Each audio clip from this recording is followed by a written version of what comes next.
جو سر پہ رکھنے کو مل جائے نال پاک حضور تو پھر کہیں گے کہ ہاں تاجدار ہم بھی ہیں۔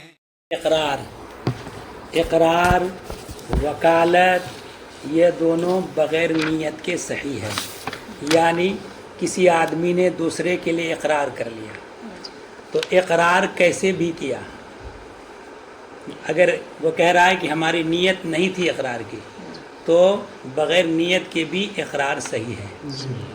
ایسے ہی وکالت، مگر وکالت سے مراد اس جگہ وکالت خاصہ ہے، کسی معین چیز کے لیے وکیل بنا دیا کہ فلاں سامان یہ والا یہ معین بھی شخص یہ مجھ کو خرید دو، اور اس نے خرید لیا، نیت مستحضر نہیں ہے تو یہ مال موکل کا ہوگا، تو وکالت بغیر نیت کے صحیح ہو جاتی ہے۔ اور اگر وکیل بنایا وکالت عامہ کے تحت، مجھ کو ایک گائے خرید دو قربانی کے لیے، تو اس صورت میں جب اس معین شخص کی نیت سے خریدے گا تبھی ہوگی اس کی گائے، ورنہ تو خریدار کی ہو گئی، وکیل کی ہو گئی۔ تو یہاں وکالت بغیر نیت کے صحیح نہیں ہوگی۔ یہاں جو مسئلہ بتایا ہے وہ وکالت، یہ یاد رکھنا، خالی اسی کو ہوتے کہ مسئلہ فتویٰ دینے کا، دیگر کتابوں کو دیکھنا ضروری ہوتا ہے نا۔ تو اقرار اور وکالت یہ دونوں بغیر نیت کے صحیح ہے۔ وَقَدَ الْإِيدَاءُ وَالْإِعَارَةُ، ایدا کسی مال کو دوسرے کے پاس ودیعت رکھنا، اور اعارہ کسی اپنا مال دوسرے کو بغیر اجرت استعمال کرنے کے لیے وقتی طور پر دے دینا، یہ اعارہ کہلاتا ہے۔ صاحب پڑوس والے کے یہاں مکان کا کام چل رہا ہے تو پھاوڑے کی کمی ہو گئی تو اپنے برابر والے سے مانگ کے لیا ہے کہ صاحب کام کر کے آپ کو واپس کر دیں گے، یہ اعارہ ہے۔ ٹھیک ہے۔ اور اگر ٹال والے سے لے کے آئیں 10 روپے دن کے حساب سے، وہ اجارہ۔ وَقَدَ الْقَذْفُ وَالسَّرْقَةُ، ایسے ہی قذف، حد کسی پر بدکاری کا الزام لگا دیا، محسن یا محسنہ نے مرد یا عورت پر، اور گواہوں سے، تو وہ کیا ہے؟ قذف ہے۔ تو وہ بھی نیت ضروری نہیں اس کے لیے، بغیر نیت بھی اگر کر دیا اس نے تو حد وہ قائم ہو جائے گی اس کے اوپر، یہ کہے گا کہ ہماری نیت نہیں تھی، کچھ نہیں۔ ایسے ہی سرقہ، نیت ہو چاہے نہ ہو، مال دوسرے کا لینا پا لیا گیا، ثابت ہو گیا تو قطعیت کی سزا دی جائے گی اگر 10 درہم کے برابر ہے۔ وہ کہنے کہ ہمارے نیت لینے کی نہیں تھی، وہ سب۔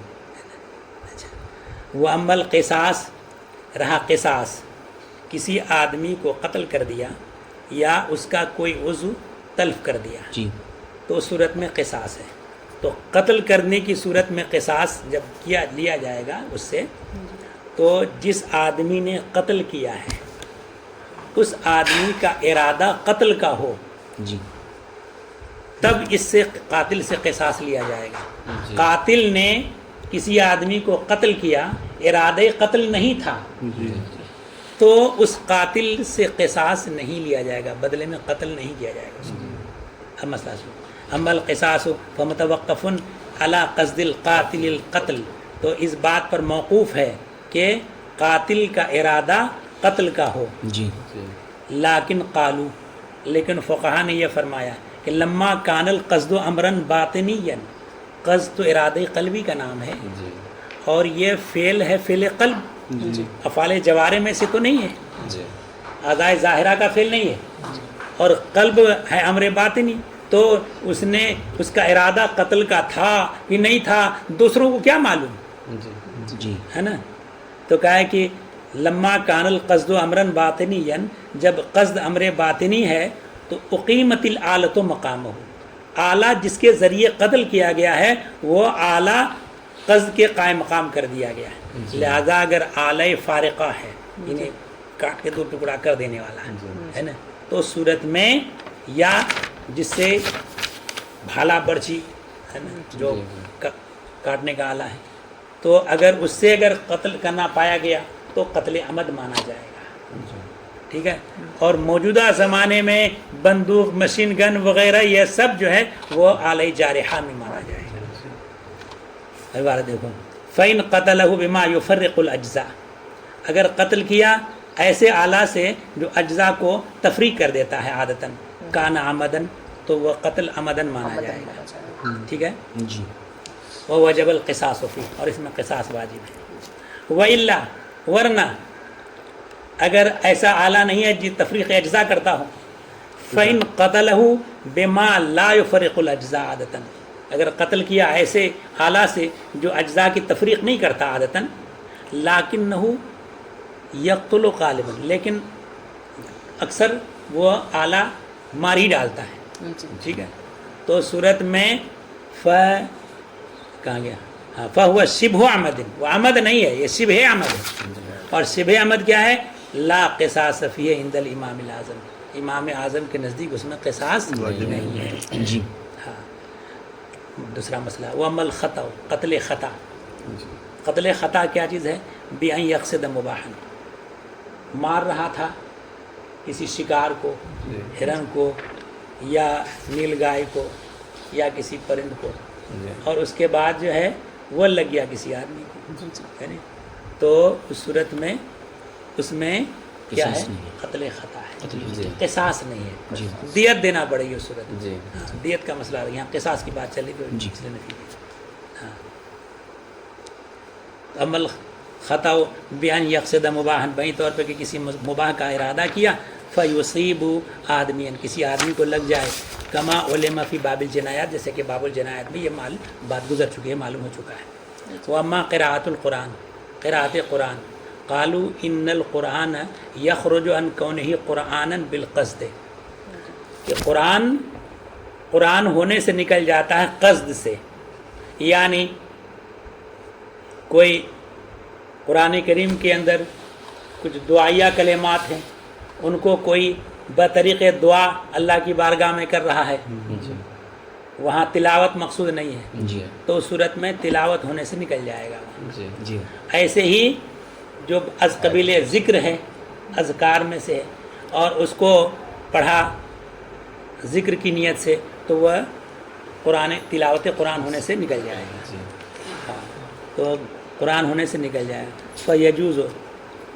فَجَوَّزُوا لِلْجُنُبِ وَالْحَائِضِ، تو حائض، جنوب اور حائض کے لیے قراءت ما فیہ من الاذکار بقصد ذکر، تو ایسی آیتوں، ایسی چیزوں کے قراءت کو جائز قرار دیا ہے جن میں اذکار ہوں بقصد ذکر.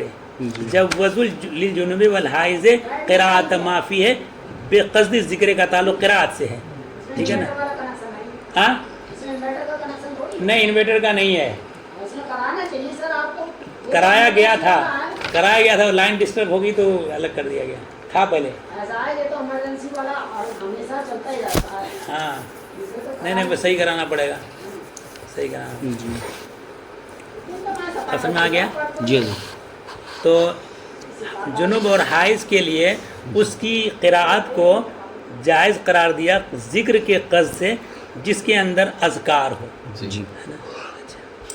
یعنی اسی تک جنبی شخص درود پاک پڑھے یا پھر الحمدللہ پڑھے، جب چھینک آیا تو الحمد شریف پڑھ لیا، تو کیا وہ درست ہوگا؟ ایسا ہے، اس میں یہ تھوڑا سا جن کلمات میں دعا ہے یا جن کلمات میں ذکر ہے، اور پھر اس میں اختلاف بہت، نیچے دیکھو گے اس میں بعد نے کہا ایک آیت سے کم ہو تو جائز ہوگا، ہے نا، اور ایک آیت سے ہے یا اس کے زائد ہے تو صورت میں درست نہیں ہوگا. بعض لوگوں نے یہاں جو کہا ہے یہاں مطلق رکھا ہے، اور آگے جوز الجنوب، تو اس سے پتہ چلا کہ یہاں مطلق نہیں ہے. اما قراءت القرآن قالوا ان القرآن یخرج عن کونہ قرآن بالقصد، یہاں تو یہ جس میں ذکر ہو کہ جس میں دعا ہو اس کی کوئی قید نہیں لگائی، مگر آخر میں آگے قید لگائی. تو اس سے بتایا کہ یہ جو قاعدہ بتایا اس کے اندر یہ مقید ہے اس بات سے کہ ان چیزوں کو قرآن کی نیت سے نہ پڑھے بغیر اس کے دوسری نیت سے کہ جن میں دعا یا ذکر ہو، اور اگر دعا یا ذکر نہیں ہے اگر وہ پڑھے گا تو وہ قرآن ہی مانا جائے گا. ایسے ہی قرآن کے اندر اس کا قراءت محل ہو قراءت کا، اس میں نیت کر لے ذکر کی یا نیت کر لے دعا کی تب بھی نہیں بدلے گا. جیسے کہ مثلا سورہ فاتحہ جو پڑھا جاتا ہے رکعت میں، اس میں ذکر کی نیت کر لی یا دعا کی نیت کر لی تو وہ تلاوت قرآن ہی رہے گا، وہ نہیں بدلے گا، ہے نا. اور اگر کسی آدمی نے جنازے کی نماز میں الحمد شریف کو دعا کی نیت سے پڑھ لیا تو ہو جائے گا، کیونکہ وہ محل قرات ہی نہیں ہے. جی ہاں یہ آگے دیکھو. یعنی اگر اس کے محل میں پڑھو گے تو پھر ہاں تو متغیر نہیں ہوگا نیت سے. جی ہاں تو ایسے ہی قراءت ما فیہ من الاذکار بقصد الذکر والعدیہ بقصد الدعا لیکن اشکل علیہ بقولہم، لیکن ان کے اس قول سے اس پر اشکال وارد ہو گیا. کیا اشکال؟ کہ لو قرأ بقصد الذکر لا تبطل صلاتہ، اگر ذکر کی قصد سے اگر پڑھا تو نماز اس کی باطل نہیں ہوتی ہے. نماز سے مراد رکوع سجدہ والی نماز کہ نماز باطل نہیں ہوتی ہے. تو اس کا مطلب یہ ہے کہ قرات متغیر نہیں ہوئی. وہ اجبنا عنہ فی شرح الکنز، شرح کنز میں ہم نے اس کا یہ جواب دیا ہے کہ بِأَنَّهُ فی محلہ، جی یہاں جو سورہ فاتحہ ہے اپنے محل میں ہے اور اپنے قرات کے محل میں ہو اور وہاں نیت کر لے ذکر کی یا دعا کی تو پھر تغیر نہیں ہوگا. فلا یتغیر بعزیمتہ، تو اس کے ارادہ اور نیت سے متغیر نہیں. عزیمت سے مراد وہی پختہ ارادہ کو عزیمت کہا جاتا ہے کہ اس کی نیت سے متغیر نہیں ہوگا. اچھا وقالوا ان الماموم اذا قرأ الفاتحة فی صلاۃ الجنازۃ بنیت ذکر لا تحرم علیہ مع انہ تحرم علیہ قراءتها فی الصلاۃ. اچھا پھر علماء نے فرمایا ہے کہ مقتدی جب سورہ فاتحہ پڑھے نماز جنازہ میں ذکر کی نیت سے جی تو اس کے اوپر حرام نہیں ہے. جی حالانکہ اگر وہی سورہ فاتحہ کی قراءت کرے نماز میں 5 وقتہ نماز میں تو انہ تحرم علیہ قراءت، اس کا پڑھنا جو ہے اس کے اوپر حرام ہے. تو نماز میں اس لیے کہ وہاں نماز جو ہے وہ محل قراءت ہے. جی نماز محل قراءت ہے اور مقتدی کے اوپر پڑھنا اس حالت میں قرآن میں سے چاہے ذکر کی نیت سے ہو یا دعا کی نیت سے ہو یا کسی نیت سے ہو پڑھنا اس کے لیے منع ہے. لہذا کسی نیت سے تلاوت کی نیت سے پڑھے تب بھی ناجائز اس کے لیے، اور ذکر کی نیت سے پڑھے یا دعا کی نیت سے پڑھے تب بھی ناجائز اس کے لیے. جی ہے نا؟ وہ اما زمان جنوبی نماز جنازہ پڑھ سکتا ہے؟ جنوبی نماز جنازہ پڑھ سکتا نہیں نماز جنازہ کے لیے وہی شرط ہے جو نماز کے لیے شرط ہے، طہارت شرط ہے نا. ہاں وہ اما زمان فہیا یترتب فی شیء بمجرد نیت من غیر فعل، تاوان جو ہے یہ کسی شے پر کیا مرتب ہو جاتا ہے محض نیت سے اس فعل کا ارتکاب کیے بغیر. فقالوا فی المحرم، تو محرم کے یعنی کسی چیز پر جو ہے جو تاوان عائد ہوتا ہے جرمانہ، اور محض نیت کر لینے سے ہی کیا جرمانہ عائد ہو جائے گا فعل کے بغیر. فقالوا فی المحرم، محرم کے بارے میں فرمایا اذا لبس ثوبا، سلا ہوا کپڑا اس کے لیے روا نہیں ہے. اگر سلا ہوا کپڑا پہن لیا 4 پہر یعنی 1 دن 1 رات تو اس صورت میں اس کے اوپر دم واجب ہو جائے گا. ٹھیک ہے. اور اگر کپڑا پہنا پھر اتار دیا اور پھر پہنا اور وہ 1 دن کے اندر تو اس صورت میں اس میں کئی صورتیں اس مسئلہ کی. ایک تو یہ ہے کہ کپڑا پہنا اور اس کا کفارہ ادا کر دیا، پھر دوبارہ ٹائم کے اندر ہی 1 دن کے اندر پہن لیا تو دوسرا کفارہ دینا پڑے گا. کفارہ ادا کرنے کے بعد اگر پھر دوبارہ لبس ثوب پایا گیا تو دوسرا کفارہ دینا پڑے گا. ایک مسئلہ. دوسرا یہ ہے کہ ایک مرتبہ کپڑا پہنا اور اتار دیا اور نیت کر لی کہ اب نہیں پہننا ہے، پھر پہن لیا تو دوسرا کفارہ پھر دینا پڑے گا. اور اگر کپڑا پہنا اتار دیا اور نیت میں ہے کہ پھر پہننا ہے تو کفارہ ایک ہی رہے گا، 2 نہیں رہے گا. ابھی بارہ دیکھیں. اذا لبس ثوبا، کپڑا پہنا، ثم نزعہ، پھر اتار دیا، من قصد ان یعود الیہ، اور اس کا ارادہ یہ ہے کہ دوبارہ پھر پہنے. لا یتعدد الجزاء، جزا متعدد نہیں ہے. وَإِن قَصَدَ أَن لَا يَعُودَ إِلَيْهِ، اگر اس نے یہ ارادہ کر لیا ہے کہ دوبارہ نہیں پہنے گا اور پھر پہن لیا تعدد الجزاء بلبسہ، ہی تو اس کے پہننے سے